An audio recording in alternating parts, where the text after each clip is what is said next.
Now, retired President Uhuru Kenyatta has, in the past few weeks, been revamping his Jubilee Party for a possible political battle come next year. Now, even though Kenyatta is not personally seen in the membership recruitment drives, the functions have bore all similarities to one being pushed by a heavyweight former head of state. Ironically, while Kenyatta's continued stay in the political arena is expected to disturb Kenya Kwanza more than it would any other political player, it is the ruling coalition that is fanning his stay almost 1.5 years after he left office. Our senior political affairs reporter Ibrahim Karanja looks at how doings by Kenya Kwanza are continuously making Uhuru Kenyatta politically relevant. If we don't amend this constitution, where is Uhuru going to go and is young? Atasumbua watu wengine. Perhaps the most accurate political prophecy from the man at the helm of Kenya's labor movement 5 years ago, Francis Atwoli, while rooting for the BBI, emphatically stated that owing to his young age, Uhuru Kenyatta would be a thorn in the flesh of leaders post-2022 if he will not be given a slot. And more than 470 days after handing over power, the image of the son of Jomo still lingers in public, barely as a result of his own efforts, but out of the efforts of the ruling Kenya Kwanza government, which continues to see him as an erstwhile rival. This is in great contrast to his predecessors, the late Presidents Mwai Kibaki and Daniel Toroitich arap Moi, who had in a period similar to this, silently retreated to their private families, only appearing in public as and when it utterly mattered. Immediately after handing over power, it appeared as if Uhuru Kenyatta had also taken the route of his predecessors, retreating to a private family setup. In fact, it is remembered that Kenya's fourth president even skipped the luncheon in honor of incoming President William Ruto at State House, Nairobi, on the 13th of September 2022.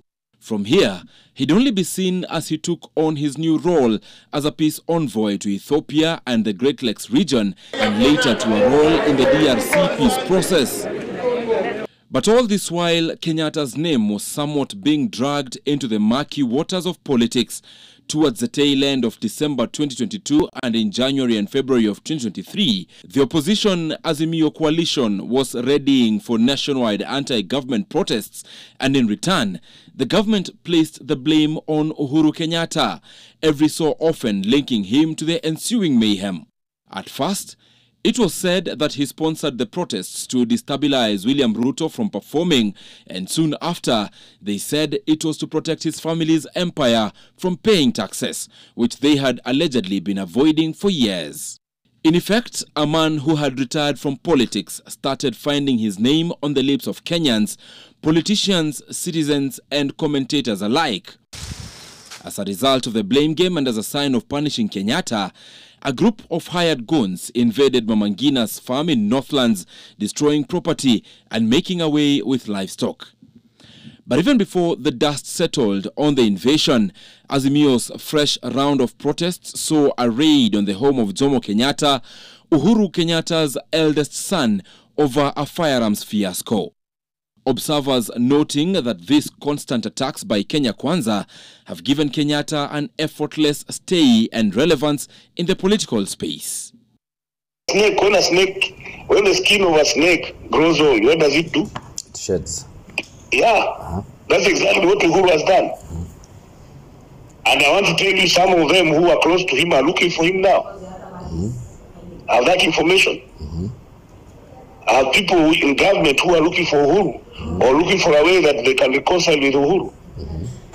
Because things are totally different. Yeah? Also seen as handing Kenyatta a lifeline in politics, and that could possibly place him back at a key decision-making post, is a constant scapegoating by Kenya Kwanza that has made it a norm to blame every failure on the previous regime. From talks of inheriting empty coffers to the leaking JKIA roof saga, or even the alleged artificial management of the Kenya shillings, Uhuru is now clapping back. Sasa kesho yake mtasema hata watoto wakikataa ama mama akikataa kuzaa, oh, najua Uhuru. The fight for the Jubilee Party between the breakaway Sabina Chege-led faction and the embattled Secretary General Jeremiah Kioni also placing back Uhuru's memories, as he once appeared at the party headquarters to defend the party from a possible takeover.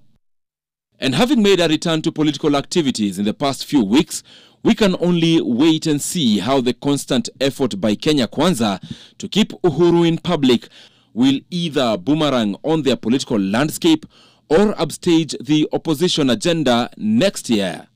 Ibrahim Karanja,